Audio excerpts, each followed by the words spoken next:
Hello students, welcome to E academy. आप देख सकते हैं हम लोग कर रहे थे मॉलिक्यूलर ऑर्बिटल थ्योरी, राइट। और लास्ट वीक हमारा इंटरेक्टिव सेशन हुआ एंड क्विज हुआ। अच्छा गया, बट थोड़ी सी मैं डिसअपॉइंट इसलिए हूँ कि आप लोग क्विज में पार्टिसिपेट नहीं करते हो। तो उसके लिए मैं आप लोगों को देखो कुछ कहना चाहूँगी। कोई भी एग्जाम क्रैक करना है ना, उसके लिए रेगुलर स्टडी बहुत ज़रूरी है, ठीक है। जब तक आप क्वेश्चंस ट्राई नहीं करेंगे, हाउ वुड यू नो कि आपको आता है नहीं आता। और जितने भी स्टूडेंट्स हैं सब लोग जब साथ में compete करोगे तब पता लगेगा कि हम कहाँ स्टैंड करते हैं, राइट। एंड ओवरऑल आपको मतलब ऑल ओवर इंडिया कंपटीशन में बैठना है, फाइट करना है, तो उसके लिए प्रैक्टिस तो ज़रूरी है। बिना डरे पार्टिसिपेट किया करो। क्वेश्चंस जो भी ट्राई करने हैं, जो आप चैट में आंसर करते हैं ना, आई वुड सजेस्ट यू कि आप चैट में आंसर करने के बजाय वहाँ क्विज में आंसर कीजिए। और रही बात लैंग्वेज की, देखिए लैंग्वेज के लिए मैं पूरी कोशिश करती हूँ, हिंदी इंग्लिश दोनों यूज़ करती हूँ। सो आई थिंक उसमें किसी को प्रॉब्लम उतनी नहीं आनी चाहिए। पूरी कोशिश करती हूँ मैं कि आपको हिंदी लैंग्वेज में साथ के साथ समझाऊँ, क्योंकि जितने भी आपने एग्जाम क्रैक करने हैं ना, वहाँ इंग्लिश तो आएगी ही आएगी। तो उस पर आपको थोड़ा सा काम, थोड़ी सी मेहनत करनी पड़ेगी। बट उसके लिए बस एक ही तरीका है कि आप रेगुलर स्टडी करते रहिए, रेगुलर मेरे सारे लेक्चर्स देखिए। And from the very beginning playlist create हो चुकी है ना, आप देख सकते हैं चैनल पे ऑलरेडी क्रिएटेड है, हर चैप्टर की अलग अलग। तो आप बड़े आराम से जाके वहाँ चैप्टर देख सकते हैं, रिवाइज कीजिए। मैंने तो इनफैक्ट कहा भी था कि क्विज से पहले आप रिवाइज कीजिए टॉपिक एंड क्विज के लिए। सो आई एम होपिंग कि इस वीक जो आपका अपकमिंग वीक है, इसमें आपका इंटरेक्टिव सेशन में भी मैं आपको इस चीज़ के रिगार्डिंग बताऊंगी। बट मोर ओवर क्विज के टाइम आप लोग जो अगला चैप्टर है स्ट्रक्चर ऑफ एटम, मैं पहले ही बता दे रही हूँ, उसको आप अच्छे से प्रिपेयर करके आओगे एंड क्विज आपका बहुत बढ़िया जाएगा, ऐसा मैं उम्मीद करती हूँ। सो इसी उम्मीद के साथ शुरू करते हैं। And okay, molecular orbital theory में याद है मैंने आपको लास्ट टाइम एक क्वेश्चन दिया था, हमने काफ़ी क्वेश्चंस की प्रैक्टिस की थी, क्वेश्चंस या एग्जांपल्स कह सकते हो, प्रैक्टिस की थी। मैंने आपको एक क्वेश्चन दिया था O2 के रिगार्डिंग। इन चारों का मैंने कहा था आपको कंपैरिजन करना है, जस्ट लाइक हमने N2 के केस में किया था, N2 N2 plus N2 minus N2 negative. तो हम इसका फटाफट से डायग्राम बनाएं। डायग्राम मैं आपका थोड़ा रफली सा ड्रॉ कर रही हूँ, क्योंकि हम ऑलरेडी काफ़ी कर चुके हैं। स्टार्टिंग में मैंने आपको जस्ट समझाने के लिए बहुत धीरे धीरे ड्रॉ किया, बट आई होप अब आप उसकी प्रैक्टिस कर चुके होंगे एंड पिछला लेक्चर रिवाइज करके आए होंगे, है ना। तो चलिए, O2 में पहली बात तो मैंने हिंट दिया था कि डायग्राम क्या होगा वो ध्यान रखना है। आई होप आपने ध्यान रखा होगा। यहाँ क्या आएगा, ये 1s sigma 1s sigma star 1s, ठीक है, ये तो रहेगा ही, फाइन। अगला मैं थोड़ा छोटा बना दूँ, स्पेस नहीं रह जा रही क्योंकि, है ना, ए दिस वे। ये एक्चुअली इसके बीच में ना इतना गैप नहीं होता, ये तो हमारे बोर्ड छोटा पड़ रहा होता है तो हमें ऐसा पास में ड्रॉ करना पड़ता है, बट गैप है आपका। जो ऑर्बिटल्स है उनके बीच में ऑब्वियसली अगर इतना इतना पास होगा तब तो रिपल्शन हो जाएगी, स्टेबिलिटी नहीं आएगी। सो ये जस्ट एक डायग्राम हम ड्रॉ कर रहे हैं, उसको रिप्रेजेंट कर रहा है, ठीक है। सो ये हो गया आपका, क्या हो जाएगा, ये 2s है ना, ये आपका हो गया सिग्मा 2s, ये हो गया सिग्मा स्टार 2s। अब इसके बाद मैंने कहा था चेंजेस आएंगे, है ना। अभी तक N2 वाले में 14 इलेक्ट्रॉन्स थे, और उसके रिगार्डिंग आप कौन सा वाला डायग्राम यूज करते थे, जिसमें आपका पाई वाला नीचे होता था, S वाला ऊपर, 2pz वाला ऊपर होता था। अब क्या आएगा, देखिए डायग्राम, 3 आपके ऑर्बिटल्स, ये ओवरलैपिंग मत दिखाना एग्जाम में क्योंकि नहीं तो फिर वो गड़बड़ हो जाएगी। ये 3 हम ऑर्बिटल्स एक्चुअली p वाले ड्रॉ कर रहे होते हैं ना, इसको मैं कह सकती हूँ 2p ऑर्बिटल्स, यहाँ भी 2p ऑर्बिटल्स है। एंड अब आपको क्या करना है, एक, और उसके बाद यहाँ 2, फिर यहाँ 2, ये ऐसे जल्दबाजी में ना थोड़ा सा प्रॉपर ड्रॉ नहीं होता, एक तो बोर्ड की शॉर्टेज आ जाती है, एंड ऊपर फिर अगेन एक, ठीक है। ये आपका मोर देन 14 वालों के लिए आ गया, ठीक है। याद है ना, मैंने आपको हिंट भी दिया था कि इसमें डायग्राम पे ध्यान देना कि क्या डायग्राम होना चाहिए, अदरवाइज आई होप आप लोग कर लोगे। तो ये है आपका क्या, सिग्मा 2pz, इधर क्या है आपका, यहाँ लिख दे रही हूँ मैं, ये है पाई 2px पाई 2py, ऊपर क्या आ जाएगा, pi star 2px pi star 2py and sigma star 2pz। Clear, ये हमने बना लिया अपना डायग्राम। साइड में हमने बनाया एटॉमिक ऑर्बिटल, सेंटर में है हमारे मॉलिक्यूलर ऑर्बिटल्स, जैसे हम ड्रॉ करते आए हैं। चेंजेस क्या आए, चेंजेस आपके जस्ट ये आए कि मोर देन 14 इलेक्ट्रॉन्स पे मैंने आपसे कहा था एक डायग्राम आपका चेंज हो जाता है एनर्जी लेवल डायग्राम का, वही हमने एनर्जी लेवल डायग्राम चेंज किया है। क्या किया है, ये जो आपका पोर्शन है यहाँ तक आपका कंप्लीटली सेम रहता है, ये जो ऊपर वाला पोर्शन है ये चेंज किया है, इसमें भी सिर्फ ये दोनों शफल हो जाते हैं। पिछले वाले में उनकी एनर्जी का गैप कम हो जाता है, किसकी, sigma 2pz and sigma star 2s की एनर्जी का गैप कम हो जाता था, तो रिपल्शन के कारण ये जंप कर जाता था ऊपर, राइट। यहाँ पे ऐसा कुछ नहीं है, यहाँ गैप सफिशिएंट है, स्टेबिलिटी है, तो आपका नॉर्मल ट्रेंड जैसा चल रहा है वो रहेगा, ठीक है। अब करते हैं क्या, इलेक्ट्रॉन्स की फिलिंग। शुरुआत करें, पहले O2 में कर लेते हैं। O2 में आपका कितना एटॉमिक नंबर होता है, 8, BCNOF 7 8 एटॉमिक नंबर, 16 इलेक्ट्रॉन्स, 1 2 3 4 5 6 7 8 9 10 11 12, यहाँ देखिए मैंने पहले अलग अलग भरा है, 12 13 14 15 16, ठीक है। तो अगर कोई डबल ऐसे ही भर देगा तो ऑब्वियसली गलत हो जाएगा। तो 16 इलेक्ट्रॉन्स हमने ड्रॉ कर दिए। अब क्या निकालना है हमें, बॉन्ड ऑर्डर। बॉन्ड ऑर्डर से पहले हम अगर कहें स्टेबल है या अनस्टेबल, कैसे पता लगेगा, बॉन्डिंग इलेक्ट्रॉन ज़्यादा है या एंटी बॉन्डिंग, राइट। तो ये तो यहाँ तक अगर आप ना भी कैलकुलेट करो चलेगा, क्यों, क्योंकि ये दोनों क्लोज शेल्स हैं, ये वाला भी आपका कैंसिल आउट हो रहा है ऑब्वियसली, एंड ये वाला भी, बॉन्डिंग एंटी बॉन्डिंग बराबर है। यहाँ देखते हैं, यहाँ देखिए आपके 6 बॉन्डिंग है और ये 2 आपके एंटी बॉन्डिंग वाले थे ना, तो 2 एंटी बॉन्डिंग है, तो यानी बॉन्डिंग वाले ज़्यादा हैं, सो इसलिए स्टेबल। कभी भी स्टेबल कब होगा, जब बॉन्डिंग इलेक्ट्रॉन्स ज़्यादा होंगे in comparison to anti bonding. अगर इक्वल है या एंटी बॉन्डिंग ज़्यादा है तो इसका उल्टा, अनस्टेबल, ठीक, ओके। अब क्या करना है, calculate bond order. Bond order important है। हाफ बॉन्डिंग इलेक्ट्रॉन्स निकालो ज़रा स्टार्टिंग से, 1 2 3 4 5 6 7 8 9 10 10 आ गया, ओके। देन 1 2 3 4 5 6, ठीक है। तो 6 and 4 10th है, हाँ मुझे लगा कहीं मिस ना हो गया हो। तो यानी आपका यहाँ आ जाएगा 10 में से 6 गया 4, ये आ गया 2, एंड आपको भी पता है ऑक्सीजन के बीच में डबल बॉन्ड होता है, सो इसका बॉन्ड ऑर्डर मैं लिख दे रही हूँ 2। सबका बॉन्ड ऑर्डर मैं मेंशन करती जा रही हूँ, ओके। बॉन्ड ऑर्डर निकाल दिया। पैरामैग्नेटिक होगा, क्यों, क्योंकि यहाँ अनपेयर्ड इलेक्ट्रॉन है ना। ये चीज़ें हमें मेन कैलकुलेट करनी होती है, पैरामैग्नेटिज्म, स्टेबल है अनस्टेबल है, बॉन्ड ऑर्डर, कितना बॉन्ड है, और लास्ट में हम चारों का कंपेरिजन करेंगे, वो अलग है।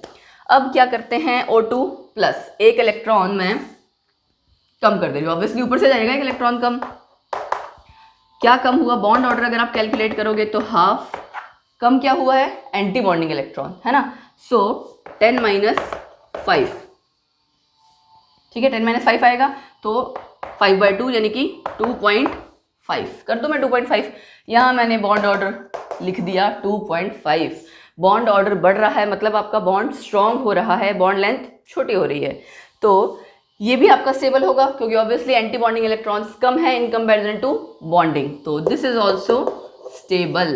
अब ये देखो, ये थ्योरी हमारी बता पा रही है कि ये स्पीशीज आपकी स्टेबल है या नहीं है, दूसरी थ्योरीज नहीं बता पाती थी, है ना। अभी हम आगे करेंगे कंपैरिजन एंड डिफरेंस ऑल्सो, वहाँ आपको इस चीज़ का क्लियर हो जाएगा कि कितनी स्टेबिलिटी आ रही है, नहीं आ रही है, कौन सी थ्योरी एक्सप्लेन कर पाती है, कौन सी नहीं कर पाती, दैट वे। अब आता है हमारा O2 नेगेटिव। O2 नेगेटिव क्या होता है, देखो पहले तो इसका नाम, ठीक है, इसको मैं रब कर देती हूँ। O2 नेगेटिव है super oxide ion, super oxide ion, ठीक है। बॉन्ड ऑर्डर कैलकुलेट करें, नॉर्मल O2 में हमारा ये था, एक इलेक्ट्रॉन यहीं बढ़ेगा, ऑब्वियसली एक इलेक्ट्रॉन बढ़ाना था हमें, तो हमारा बढ़ा क्या, एंटी बॉन्डिंग बढ़ा है। तो कैलकुलेट करते हैं, देखो हाफ बॉन्डिंग उतना ही रहा, 6 था ना, 7, ठीक है, 3/2 1.5, 1.5 आ गया हमारा। यहाँ पे इधर लिख देती हूँ मैं ऑर्डर। एंड स्टेबिलिटी रहेगी कि नहीं रहेगी, यस रहेगी, क्योंकि अभी भी बॉन्डिंग वाले, यहाँ तो कैंसिल आउट होता है ना, बॉन्डिंग यहाँ पे 6 है, यहाँ एंटी बॉन्डिंग 3 है, तो अभी भी बॉन्डिंग वाले ज़्यादा हैं, इसीलिए ये भी स्टेबल है, ठीक है। बट अगर हम स्टेबिलिटी की बात करें तो सबसे ज़्यादा स्टेबल ये होगा, फिर ये ऑब्वियसली, उसके अलावा जैसे जैसे आप नीचे जाते जाओगे स्टेबिलिटी घटती जाएगी, ओके। पैरामैग्नेटिज्म यहाँ भी होगा, पैरामैग्नेटिज्म अब तक तीनों में आया है, हमने ध्यान दिया। अब क्या करेंगे हम, O2 नेगेटिव, ये है आपका पेरोक्साइड आयन, ठीक है, पेरोक्साइड आयन। बॉन्ड ऑर्डर हमें इसका भी कैलकुलेट करना है, एक इलेक्ट्रॉन बढ़ा के। पैरामैग्नेटिज्म यहाँ नहीं आएगा ना, सब पेयरिंग हो चुकी है, डायमैग्नेटिक है। चारों में से कौन सा डायमैग्नेटिक है, पेरोक्साइड आयन। बाकी तीनों आपके आयन्स या जो आपकी न्यूट्रल स्पीशीज थी वो सब पैरामैग्नेटिक इन नेचर थे, क्योंकि उनमें अनपेयर्ड इलेक्ट्रॉन था। यहाँ पे बॉन्ड ऑर्डर कैलकुलेट करोगे तो क्या आ जाएगा, हाफ 10 सेम रहा बॉन्डिंग, यहाँ पे इससे कंपेरिजन कर लो O2 वाले से, क्या चीज़ आपकी इंक्रीज हो रही है? Anti bonding. एंटी बॉन्डिंग अब आपकी कितनी इंक्रीज हो गई पहले देखो, यहाँ पे हम यहाँ से कैलकुलेट करते हैं 1 2 3 4 5 6 7 8 10 माइनस 8, सो क्या आ गया? 1। बॉन्ड ऑर्डर आपका आ गया 1, ठीक है। तो कंपैरेटिवली ऑब्वियसली लेस स्टेबल होगा, आप बॉन्ड ऑर्डर से कंपैरिजन कर सकते हो, लेस स्टेबल हम इसको लिख देते हैं। अब मैं इन चारों को अगर क्या कहते हैं कंपेयर करूं तो यहाँ से लीस्ट स्टेबल आपका ये आ जाएगा, एंड जैसे जैसे हम जाते जाएंगे स्टेबिलिटी बढ़ती जाएगी। अब अगर मैं ट्रेंड की बात करूं, ट्रेंड किसका? बॉन्ड ऑर्डर हमने चारों लिख दिए ना। If I would talk about bond energy या बॉन्ड डिसोसिएशन एनर्जी, किसकी सबसे ज़्यादा होगी?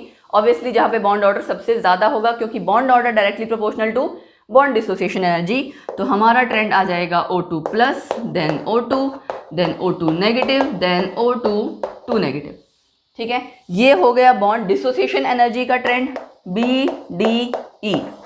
और बॉन्ड लेंथ का इसका रिवर्स, रिवर्स आपका इसका क्या हो जाएगा?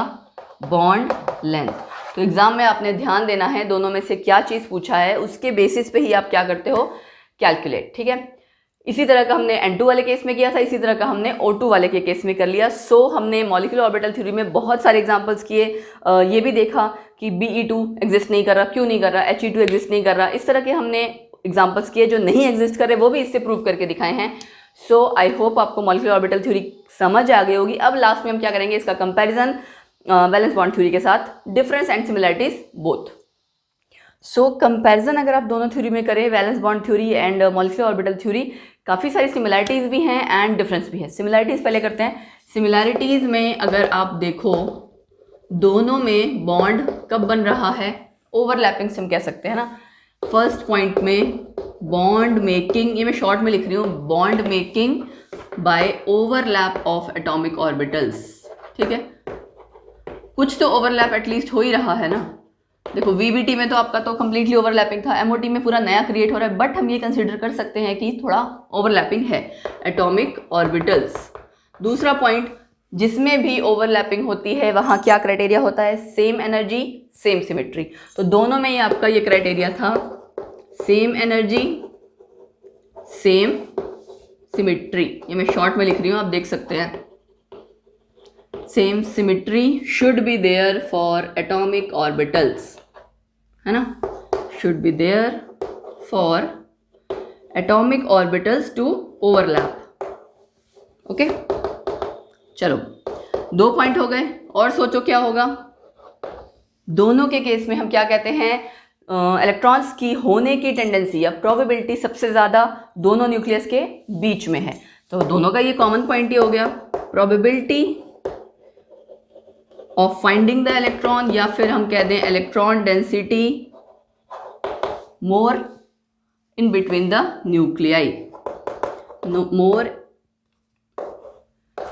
इन बिटवीन, या आप ये कह सकते हो more in the inter nuclear region, है ना, बिटवीन भी हटा देते हैं, चलो, more in the inter nuclear reason.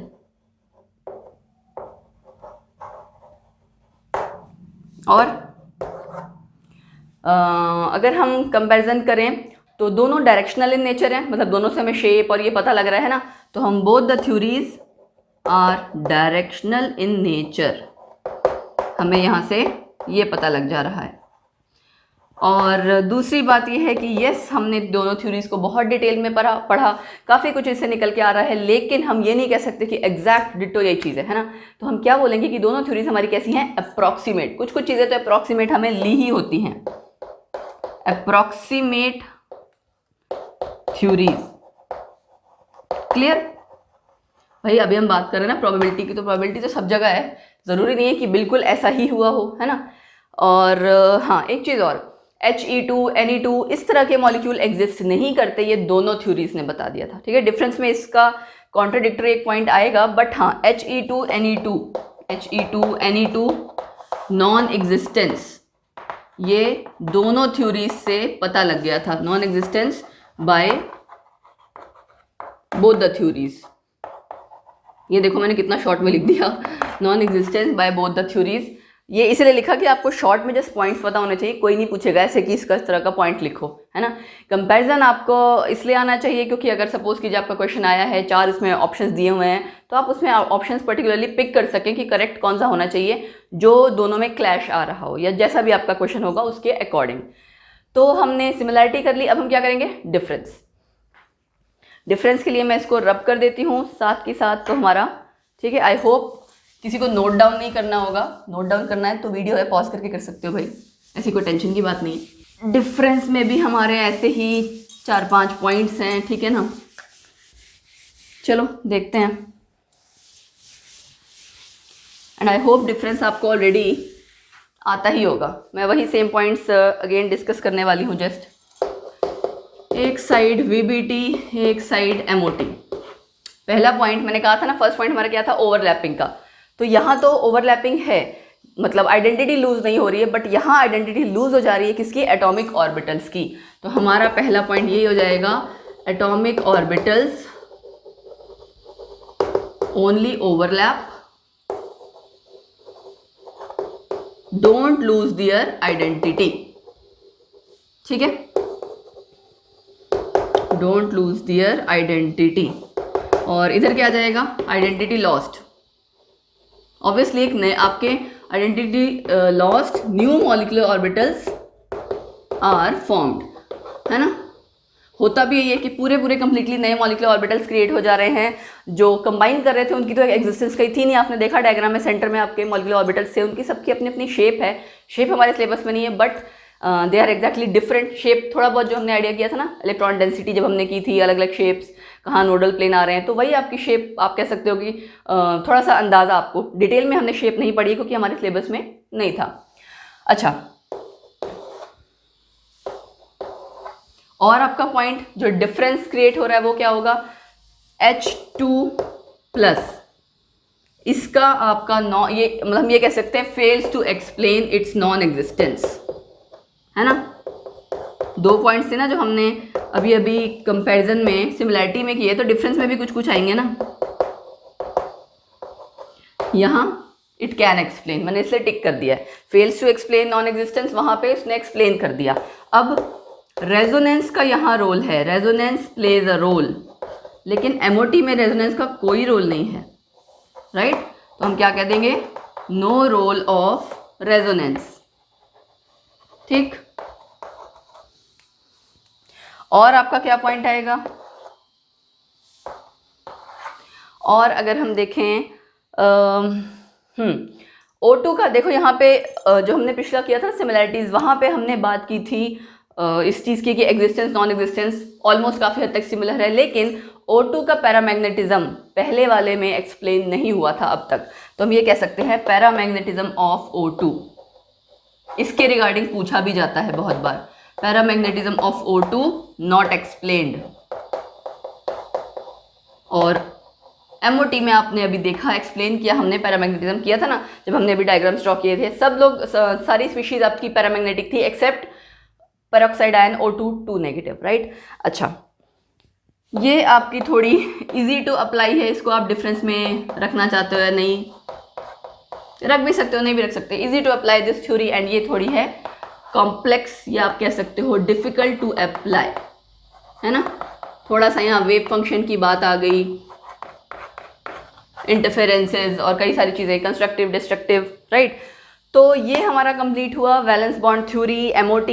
जितनी थ्योरीज थी ना, हमने चारों थ्योरीज पूरे चैप्टर में बहुत तसल्ली से करी, सबके एग्जांपल्स किए, क्वेश्चंस भी किए बीच बीच में। एंड यस, आप लोगों ने लाइव इंटरेक्टिव सेशन में कहा था कि मैम क्वेश्चंस की प्रैक्टिस ज़रूर कराना। इस चैप्टर के बाद मैं पूरा एक लेक्चर ऑलमोस्ट कोशिश करूँगी कि सिर्फ क्वेश्चंस की प्रैक्टिस कराऊँ, जिसमें पूरे चैप्टर के कंबाइंड क्वेश्चंस होंगे and exam point of view से। क्योंकि मेन एक तो रीज़न ये भी है कि केमिकल बॉन्डिंग एक ऐसा चैप्टर है जिससे हर एग्जाम में बहुत पूछा जाता है। सो आई ऑल्सो प्रेफर कि हाँ, इस चैप्टर में आपके क्वेश्चंस की प्रैक्टिस हो जाए तो अच्छा रहेगा। अब हमारा लास्ट टॉपिक है इस चैप्टर में, हाइड्रोजन बॉन्डिंग, जो आप लोग जानते होंगे, थोड़ा थोड़ा पता होगा, थोड़ा थोड़ा कुछ नया सीखने को मिलेगा। चलिए स्टार्ट करते हैं हाइड्रोजन बॉन्डिंग। हाइड्रोजन बॉन्डिंग पढ़ा हुआ है ना बहुत बार, एग्जाम्पल्स भी पता होंगे सब जगह, और कॉन्सिक्वेंसेज भी कुछ कुछ तो पता ही होंगे। कॉन्सिक्वेंसेज क्या होता है कि हाइड्रोजन बॉन्डिंग होने के कारण क्या क्या चेंजेस आए मॉलिक्यूल्स में, उनकी फिजिकल प्रॉपर्टीज में एंड कई जगह रिएक्शंस में। तो चलो सबसे पहले तो ये करते हैं कि हाइड्रोजन बॉन्डिंग है क्या, कहाँ प्रेजेंट होती है। इसके लिए आपकी कंडीशंस, सबसे पहले अगर मैं बात करूँ कंडीशंस फॉर हाइड्रोजन बॉन्डिंग क्या होना ज़रूरी है। एक एग्जाम्पल ले लें। एग्जाम्पल मैंने ले लिया HX, ठीक है। ये आपका इलेक्ट्रोनेगेटिव एटम है तो इसके ऊपर पॉजिटिव चार्ज आ जाएगा, पार्शियल नेगेटिव चार्ज आ जाएगा। हाइड्रोजन के ऊपर पार्शियल पॉजिटिव चार्ज, क्या क्रिएट हो गया, डाइपोल। पोल्स आपके अलग अलग हो गए ना, चार्जेस जब आपके सेपरेट आउट हो जाए हम उसे क्या कहते हैं, पोल्स क्रिएट हो रहे हैं, डाइपोल क्रिएट हो रहा है। अच्छा, अब जरूरी तो है नहीं कि एक ही मॉलिक्यूल होगा, एक और मॉलिक्यूल इसके आसपास हो सकता है, इधर भी हो सकता है। तो क्या होगा, सब जगह ऐसे ही पार्शियल नेगेटिव पार्शियल पॉजिटिव होगा, राइट। अब क्या ज़रूरी थोड़ी है कि इनके बीच में फोर्सेस डेवलप नहीं हो सकती, जैसे वैंडरवाल फोर्सेस हैं वैसे यहाँ भी डेवलप हो सकती हैं। तो एक मॉलिक्यूल के नेगेटिव चार्ज वाला जो नेगेटिव पोल है उसका दूसरे मॉलिक्यूल के पॉजिटिव पोल के साथ जो इंटरेक्शंस डेवलप हो रही हैं that is actually hydrogen bonding, ठीक है। हाइड्रोजन बॉन्डिंग क्यों कहा जा रहा है, क्योंकि दो मॉलिक्यूल के बीच में अगर आप देखो हाइड्रोजन बॉन्ड बना रहा है। इधर वाला दो इलेक्ट्रोनेगेटिव एटम इनफैक्ट कहना चाहिए, ये वाला इलेक्ट्रोनेगेटिव एटम था, ये वाला इलेक्ट्रोनेगेटिव एटम था, दोनों के बीच में जो ब्रिज बना रहा है वो कौन बना रहा है, हाइड्रोजन, है ना। क्यों बना रहा है, क्योंकि आपके जो एक दोनों साइड आपके इलेक्ट्रोनेगेटिव एटम है वो इलेक्ट्रॉन्स पुल करेंगे तो उन पर पार्शियल नेगेटिव चार्ज आएगा, हाइड्रोजन के ऊपर पार्शियल पॉजिटिव चार्ज आएगा। चार्जेस सेपरेट आउट होने के कारण डाइपोल क्रिएट होगा, डाइपोल क्रिएट होगा तो डाइपोल डाइपोल अट्रैक्शंस डेवलप होंगी एंड दिस पर्टिकुलर केस इसे हम क्या कहते हैं, हाइड्रोजन बॉन्डिंग। तो क्राइटेरिया क्या हुआ यहाँ पे, hydrogen should be attached, criteria या आप कंडीशन कह सकते हो, should be attached to any electronegative atom, right. दूसरा criteria, size of electronegative atom should be small, जितना स्मॉल होगा उतना एफिशिएंटली होता है। ऐसा ना हो कि भाई हम इलेक्ट्रोनेगेटिव तो ब्रोमीन आयोडीन भी है, उनके केस में नहीं होगा, उनके केस में हाइड्रोजन बॉन्डिंग इस तरह से पॉसिबल नहीं है, इतनी पॉसिबल नहीं है कहने का मतलब। Size of electronegative atom should be small, hydrogen का तो साइज है ही स्मॉल ऑब्वियसली एंड यहाँ पे इसीलिए ज़्यादा प्रेफरेंस हाइड्रोजन बॉन्डिंग हम तीन एलिमेंट्स के केस में कहते हैं, N, O एंड F। इसका एग्जांपल आपने पढ़ रखा है अमोनिया, ऑक्सीजन के केस में वाटर, यहाँ HF, ठीक है। ये शायद क्लियर दिख रहा है कि नहीं, आई डोंट नो, मैं क्लियर बना देती हूँ, HF, ठीक। तो क्लियर हो गया हाइड्रोजन बॉन्डिंग क्या है, कंडीशंस क्या है उसकी। अब बात आती है कि फ़र्क क्या है फिर कोवलेंट बॉन्ड और इसमें। हम स्ट्रेंथ की अगर बात करें, हाइड्रोजन बॉन्डिंग की जो स्ट्रेंथ है उस बॉन्ड की एनर्जी देखो वो इंटरमीडिएट है, किसके बीच में, वैंडरवाल फोर्सेस और कोवलेंट के बीच में। वैंडरवाल फोर्सेस काफ़ी वीक हैं, कोवलेंट बॉन्ड आपका शेयरिंग ऑफ इलेक्ट्रॉन्स से बनता है, वो ज़्यादा स्ट्रॉन्ग है। तो हाइड्रोजन बॉन्डिंग की जो स्ट्रेंथ है, या आप कोई भी हाइड्रोजन बॉन्ड जिस मॉलिक्यूल में होगा उसकी बॉन्ड एनर्जी कैलकुलेट करना चाहोगे ना, तो वो हम क्या कहेंगे, इन बिटवीन वैंडरवाल फोर्सेस एंड क्या बताया मैंने आपको, कोवलेंट बॉन्ड, ठीक है। कोवलेंट बॉन्ड अब तो आप कर चुके हो उस चैप्टर में, वैंडरवाल फोर्सेस भी कर चुके हो, आपको सारा पता है कौन ज़्यादा स्ट्रॉन्ग कौन ज़्यादा वीक। तो वहाँ उसके हिसाब से हम कंपैरिजन करें, हाइड्रोजन बॉन्ड की आपकी वैल्यूज़ जो आप चेक करोगे, बॉन्ड डिसोसिएशन एनर्जी या बॉन्ड एनर्जीज, वो लाई करेगी, एग्जिस्ट करेगी in between these two forces, ठीक है। क्लियर हो गया। And one thing more, hydrogen bond में आपका क्या क्रिएट हो रहा है, मतलब डाइपोल डाइपोल इंटरेक्शंस क्रिएट हो रही हैं, ठीक है ना। तो ये चीज़ आपको क्लियर हो गई। अब मैं आपको कुछ मॉलिक्यूल्स के एग्जांपल्स, जैसे HF मॉलिक्यूल है, HF मॉलिक्यूल ऐसे एग्जिस्ट करता है, ठीक है, जिगजैग उसमें। तो और हो क्या रहा है, एक HF मॉलिक्यूल दूसरे HF मॉलिक्यूल के साथ। अच्छा, एक एग्जांपल अगर मैं आपका कार्बोक्सिलिक एसिड का लूँ, ऐसे कर लेते हैं हम, ये एक आपका कार्बोक्सिलिक एसिड है, अगर इसी के सामने यहाँ डबल बॉन्ड O था ना, HO, इसको मैं उल्टा एक और इस साइड भी ड्रॉ कर दे रही हूँ, ठीक, A एसिड, सॉरी कार्बन। तो इन दोनों के बीच में अगर मैं यहाँ कहूँ, इसको मैं कलर्स चेंज कर देती हूँ, डिफरेंट कलर से हम ड्रॉ कर देंगे तो क्लियर हो जाएगा आपको, राइट। ए यहाँ पे देखो दो मॉलिक्यूल थे ना आपके कार्बोक्सिलिक एसिड के, RCOOH RCOOH, यहाँ पे भी आपका हाइड्रोजन है, इलेक्ट्रोनेगेटिव एटम के साथ अटैच है, इधर भी आपका ऑक्सीजन है, ठीक है, दोनों इलेक्ट्रोनेगेटिव एटम्स आसपास हो गए, यहाँ पे भी यही सेम केस डेवलप हो रहा है। तो आपका कार्बोक्सिलिक एसिड डायमराइज हो जा रहा है, एक मॉलिक्यूल के बजाय दो मॉलिक्यूल जुड़ के एग्जिस्ट करते हैं, मतलब जो असली में पाए जाते हैं। इसको हम क्या कहते हैं? एसोसिएशन, ठीक है, association of carboxylic acid molecules. तो हमने क्या कहा? ये डायमराइज हो गया due to which reason? Hydrogen bonding. तो एग्जाम में ऐसी बहुत जगह चीज़ें आपकी आएंगी, इसके हम कॉन्सिक्वेंसेज अभी पढ़ेंगे आगे जाके। कॉन्सिक्वेंसेज का मतलब कि हाइड्रोजन बॉन्डिंग के कारण क्या क्या इफेक्ट्स आए, क्या क्या रिजल्ट आया कई अलग अलग मॉलिक्यूल्स में। जैसे इस केस में आप हम कह देंगे, तो इस केस में आपका क्या हो जाएगा कि वो डाइमर बन जा रहा है, दो मोनोमर्स कंबाइन कर जा रहे हैं, ठीक है। तो ये तो इसके एग्जाम्पल्स हो गए। और क्या एग्जाम्पल्स हो सकते हैं? अल्कोहल, ROH, है ना, ROH में भी आपका एग्जिस्ट करेगा। ये तीन एग्जांपल्स हमने कर लिए। तो हमने ऑर्गेनिक मॉलिक्यूल्स भी किए, इनऑर्गेनिक मॉलिक्यूल्स भी किए, जहां पे आपने हाइड्रोजन बॉन्डिंग देखी, ठीक है। फिनॉल्स हैं, वहां पे भी आपका ROH में R आपका अगर एल्काइल ग्रुप है तो सिंपल जैसे अल्कोहल आप करते हो इथेनॉल, मिथेनॉल। और अगर एराइल है, एराइल मतलब इस तरह से बेंजीन रिंग आ गई, इसके ऊपर OH लगा है, तो वो क्या बन जाता है? फिनॉल। तो ये सब आपके हाइड्रोजन बॉन्डिंग के एग्जाम्पल हैं। अब मैं करती हूँ, अब हम लोग पढ़ेंगे टाइप्स ऑफ हाइड्रोजन बॉन्डिंग, ठीक है। इसको मैं रब करती हूँ, फिर हम करेंगे टाइप्स ऑफ हाइड्रोजन बॉन्डिंग। वो भी शायद आपने हो सकता है शायद कहीं कहीं पढ़ी हो, इसको रब नहीं करती मैं अभी, ठीक है, ओके। टाइप्स में देखिए आपको क्या करना है, नाम लिखूंगी मैं, नाम लिखते ही आप शायद पहचान जाएंगे। Inter molecular hydrogen bonding. Inter molecular मतलब कॉम्पिटिशन्स होते हैं ना, इंटर कॉलेज, दो कॉलेज के बीच में, वैसे ही इंटर मॉलिक्यूलर, दो अलग अलग मॉलिक्यूल्स के बीच में हाइड्रोजन बॉन्डिंग। जैसे अभी जो हमने सारे एग्जांपल किए, ये सब आपके इंटर मॉलिक्यूलर हाइड्रोजन बॉन्डिंग के अंडर आएंगे, मतलब दो अलग अलग मॉलिक्यूल्स के बीच में। दूसरा क्या केस है? Intra molecular hydrogen bonding. With in the molecule आपकी हाइड्रोजन बॉन्डिंग हो जानी चाहिए।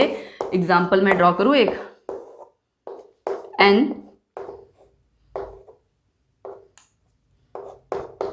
ठीक है, और यहाँ मैंने अगर ड्रॉ कर दिया ऐसे, ठीक है, ये देखो यहाँ OH लगा था, यहाँ NO2 लगा है, साइड साइड वाली बिल्कुल पोजीशन में। तो आपका क्या इनके बीच में कोई फोर्सेस डेवलप हो सकती हैं? यस, इधर भी इलेक्ट्रोनेगेटिव एटम, इधर भी इलेक्ट्रोनेगेटिव एटम, हाइड्रोजन है, हाइड्रोजन बॉन्डिंग क्रिएट कर देगा। अब देखते हैं कितना आपका ये जो स्पीशीज बन रही है, 1 2 3 4 5 6 एटम वाली एक रिंग बन रही है ना, 6 मेंबर्ड रिंग। तो इंट्रा मॉलिक्यूलर हाइड्रोजन बॉन्डिंग के केस में क्या क्राइटेरिया जरूरी है? ऑर्थो पोजीशन पे साथ साथ, और मोस्टली ऑर्थो पे होता है, सबसे ज़्यादा यही होगा, ऑर्थो पोजीशन पे साथ साथ वाले पोजीशंस पे आपके ऐसे फंक्शनल ग्रुप अटैच हो जहाँ पे एक जगह इलेक्ट्रोनेगेटिव एटम हो और दूसरे वाले में क्या हो? इलेक्ट्रोनेगेटिव एटम के साथ हाइड्रोजन अटैच हो।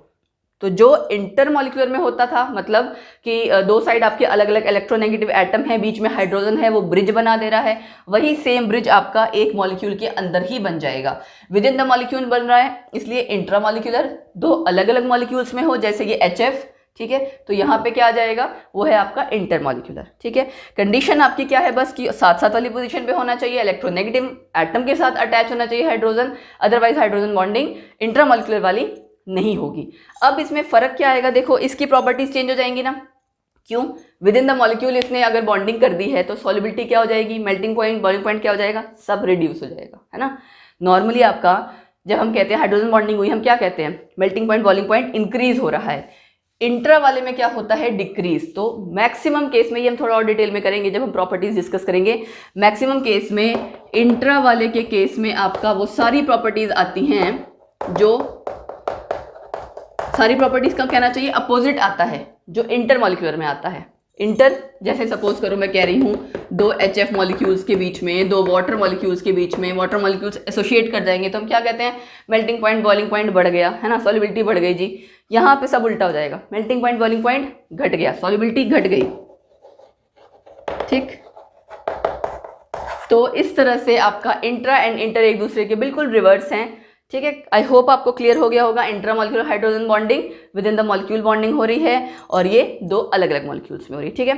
तो हमने टाइप्स कर लिए। अब हाइड्रोजन बॉन्डिंग में सिर्फ एक टॉपिक रहा है, कॉन्सिक्वेंसेज या रिजल्ट्स, जिसकी मैं बात कर रही थी, वो हम अगले लेक्चर में करेंगे। एंड बहुत सारे क्वेश्चंस करने वाले हैं हम केमिकल बॉन्डिंग में, MCQs के फॉर्म में भी एंड नॉर्मली भी। तो मैं काफ़ी सारे क्वेश्चन बैंक के साथ आऊँगी नेक्स्ट लेक्चर में। उसके लिए आपको पूरा चैप्टर रिवाइज करना होगा। भाई पूरा चैप्टर केमिकल बॉन्डिंग का अच्छे से रिवाइज कर लो, सारी सीरीज आपको चैनल पे अवेलेबल है, ठीक है। एंड जो लोग भी नए हैं, नए व्यूअर्स हैं, again the same thing, channel को सब्सक्राइब करो, और कोई नई बात नहीं है, ई एकेडमी एजुकेशन है, सब्सक्राइब करो, ई एकेडमी स्कूल सब्सक्राइब करो, वहाँ पे मैथ साइंस 9 to 12 सब अवेलेबल है, बहुत इजीली आप पढ़ सकते हो। पेड कोर्सेज बड़ी जल्दी स्टार्ट होने वाले हैं, ऐप डाउनलोड करके रखो भाई, वरना मिस हो जाएगा कुछ। नोटिफिकेशन के लिए बेल आइकन प्रेस करके रखो। बार बार मैं आपको ये चीज़ें इसीलिए बता रही हूँ ताकि आप लोगों से कुछ भी मिस ना हो जाए। सो इन्हीं शब्दों के साथ बाय बाय, टेक केयर, पढ़ते रहिए, मुस्कुराते रहिए, ठीक है, एंड एंजॉय करते रहिए। फिर मिलेंगे अगले लेक्चर में बहुत सारे क्वेश्चंस के साथ। Bye bye, take care.